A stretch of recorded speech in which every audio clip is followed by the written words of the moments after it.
All right, hey everybody, I'm here at the Michigan Summer Beer Festival 2019 in Ypsilanti, Michigan, Friday night, and I'm here with Travis Fritts from Old Nation Brewing Company. Thanks so much for taking the time out. Of course, man. Yeah, it's good to see you. So you guys have been around for, Old Nation as a brewery has been around, what, like about 4 years this year. 4 years? Yeah. What got you into beer? I know it's probably a passion, obviously, but what were you doing before this, and what kind of planted the seed to get you into brewing itself?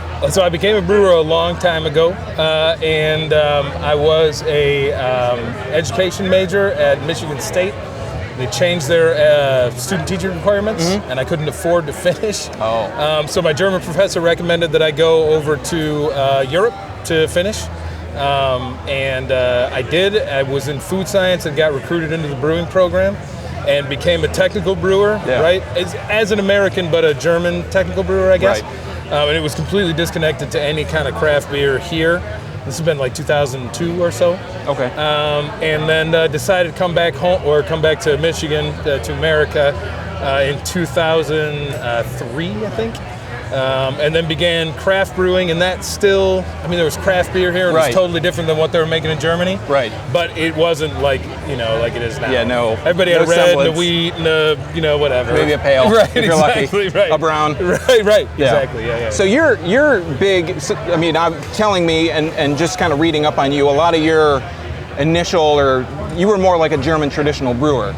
Yeah, well, and I had the opportunity too when I came back here to get trained by like George Murphy, who was a Peter Austin acolyte. So that's like a line straight from Britain that was really traditional. Okay. I got to work with Pierre Celis and Jean-Luc Seiss. Pierre Celis did Hoegaarden, and then later sold it, and then Celis Brewery in Austin.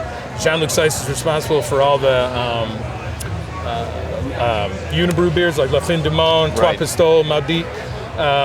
So those kind of industrial Belgian brewers. And then these really sort of old school, almost archaic English brewers on this Peter Austin system that was actually at Arcadia years ago. Okay.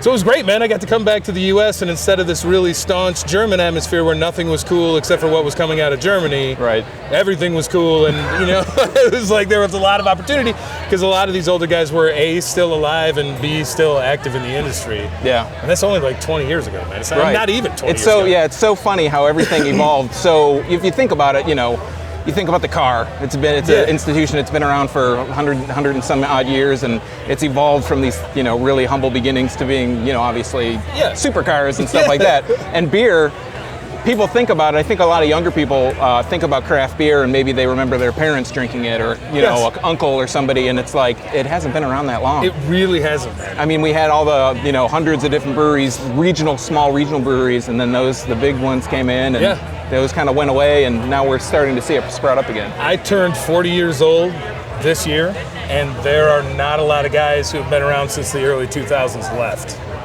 That's how.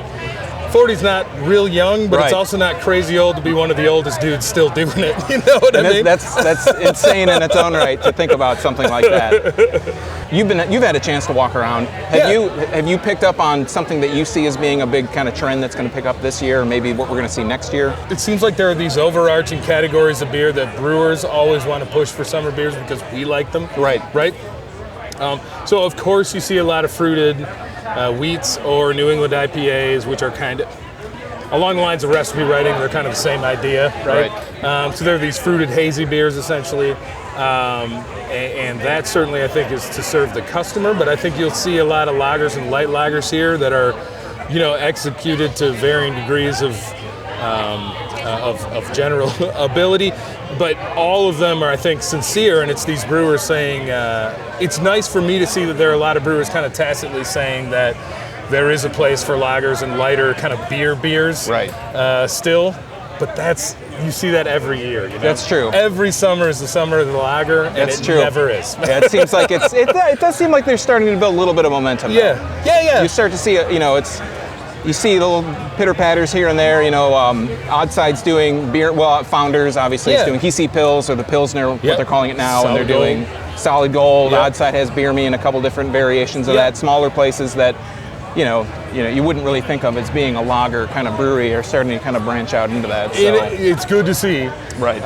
We made It's funny, man. I made lagers for a long time, and I beat my head against the wall for 10 years trying to sell.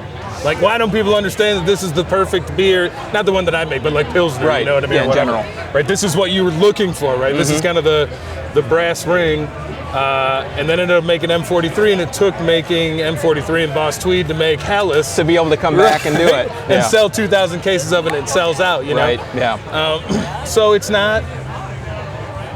People buy it and people like it. Right. You know, you just have to have the right voice talking about it, like Outside or Founders or whoever. You know? Yeah, it has to be. You kind of have to have somebody be able to break through that barrier for people. Oh, yeah, this is a thing now. Yeah. I mean, I wasn't really. Whenever I would think of a lager or pilsner before, it would be kind of like a macro, you know, like a Bud Light or something like that. Yeah. And or an import, maybe. Right. Right. And then it took having like a local brewery, you know, a local tap room, having a pilsner, and actually sitting down and trying it and saying, oh no, this is actually really good. Like, why have I not? It's not the same as, it's similar, right? But it's not the same. It doesn't have to be the same. There can be these little nuances that change it all. Right, and that I think is, I mean, not to get too deep in the weeds here, but that I think is what a lot of guys like me are hoping for, right? Is that there is a broader range of appreciation.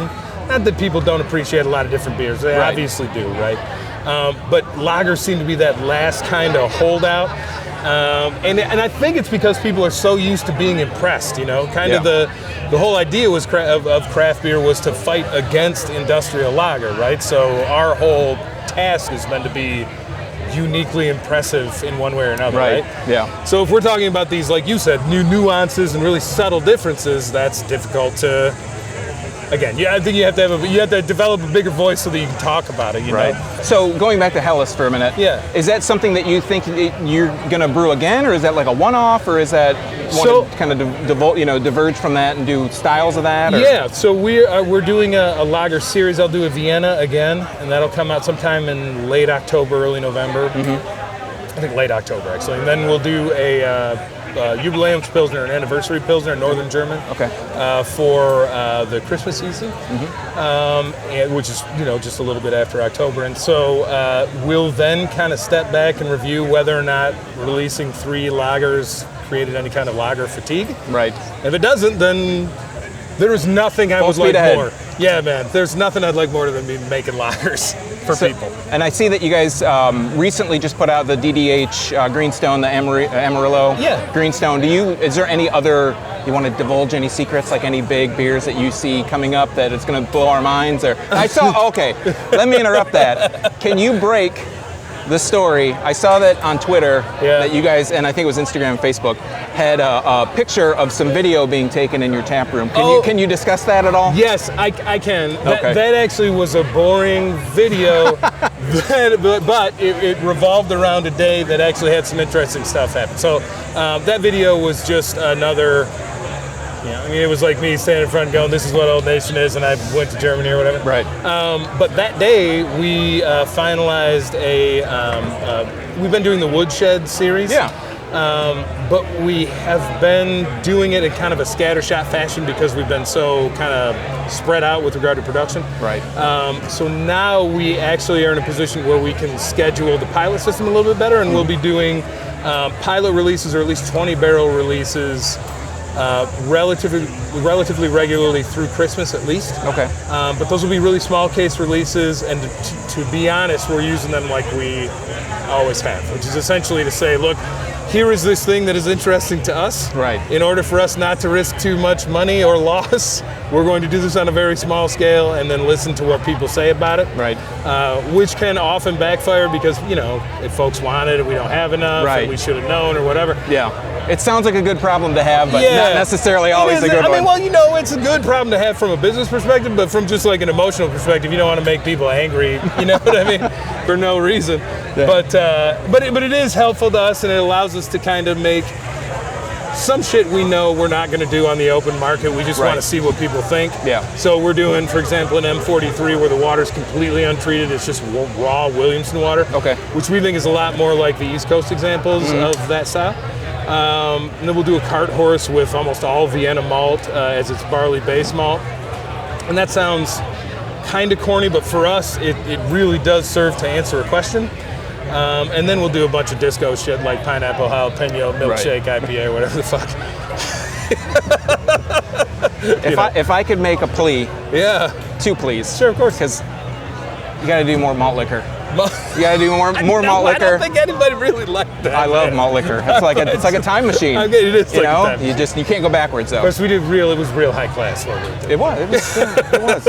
And Electron Brown. We're doing that for sure. All right. So awesome. yeah, that'll come out in the That's fall. been a favorite. Oh, that's great to hear, it's been man. Like, I always think of a brown as being kind of, and I say this all the time, so people are probably sick of hearing me say this, but the brown is like, to me, it feels like the working man's or the working class kind of beer. You Hell know? yes, it is. It's Yeah. it's the thing that got me kind of back into beer, having something that was mild on taste, but full flavor. Lower ABV, but still tasty. All right, but this has been Travis from Old Nation. I appreciate the time. Of course, man. Always love the beer. Yeah, thanks, You man. guys do amazing work, and I'm thanks. glad that you guys really push the boundaries, because I think it would have been easy. It would have been the easy route to say, oh, hey, we hit it big with M43. We hit it. We have Boxer. We have Sure. Cart Horse. Well, Right. Cart Horse. Yeah. I do that Boss too. Tweed. And just kind of reiterate it, but you guys, you branch out, and everything that I've had, I've really enjoyed. Thank you. It's been, I drink a lot of beer, so Thanks, man. hopefully, It's really great to hear that. That is ultimately what we're here Yeah. to do. We're like super psyched that we get to do it on such a large scale now. right, But you do it on a large scale, you just know the beer's going out. It's really nice to hear that people right, like it. right. That's all. All right, Thanks, Travis man. from Old Nation. We'll see you guys next time. Visit them in Williamston. I'm sure you know where they are, but if you don't, Williamston, Michigan, just between Brighton and Lansing, right? Between Brighton and Lansing, yeah, on Grand Just River. outside of Lansing. Yep. So west of Howell by one town and Right. east of Okemos by another. Yep. All right. All right. Thanks again. Thanks, man. Thank you.